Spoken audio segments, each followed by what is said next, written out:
জানি নেটওয়ার্ক খুবই স্লো, তাই অল্প সময় আপনাদেরকে আপডেটটা দিতে চাই। যারা ভিপিএন ব্যবহার করে ফেসবুক ব্যবহার করছেন তারা আপনাদের ফেসবুক অ্যাকাউন্ট এই মুহূর্তে লগ আউট করবেন না। অনেকের মাল্টিপল বিভিন্ন ধরনের অ্যাকাউন্ট আছে, হয়তোবা লগ আউট করে আপনি আরেকটা লগ ইন করবেন। এই সমস্ত কাজ কারবার এই মুহূর্তে আপনারা করবেন না, নয়তো দেখা যাবে আপনার অ্যাকাউন্ট যখন লগ ইন করতে যাবেন আইডেন্টিটি কনফার্ম করতে বলবে। যেহেতু আপনি ভিপিএন দিয়ে বিভিন্ন দেশের আইপি অ্যাড্রেস দিয়ে আপনার ফেসবুক কানেক্ট করছেন, আপনার নিরাপত্তার জন্যই ফেসবুক আইডেন্টিটি কনফার্ম করতে বলবে। এটা না করতে পারলে আপনি আপনার আইডিতে পরবর্তী সময় অ্যাক্সেস নিতে পারবেন না।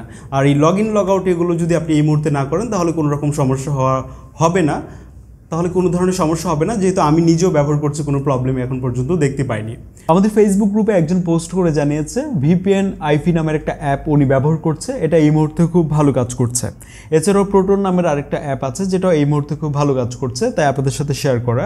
এই লিস্টে আমি আরও বেশ কিছু ভিপিএন অ্যাপের নাম দিয়ে দিয়েছি, এগুলো আপনারা এক্সপিরিয়েন্স করতে পারেন। আর কি বলবো, নেটওয়ার্কের যা অবস্থা, আপনারা তো অ্যাপগুলো ঠিকঠাকভাবে ইনস্টলই করতে পারবেন না, অনেক বেশি ওয়েট করতে হয়, যেমনটা আমি নিজেও দেখেছি। তবুও আপনি একটু সময় নিয়ে হলেও দেখতে পারেন।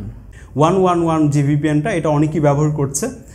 এটাতে কিছু প্রবলেম দেখা দিচ্ছিল কানেকশনে। এটা আপনারা অ্যাপের ডাটা ক্লিয়ার করে ফেললে এই প্রবলেমটা আশা করি সমাধান হয়ে যাবে। তো এই ছিল আমাদের একটা ছোট্ট আপডেট। আবারও কথা হবে পরবর্তী ভিডিওতে। This is Adnan signing out. আসসালামু আলাইকুম।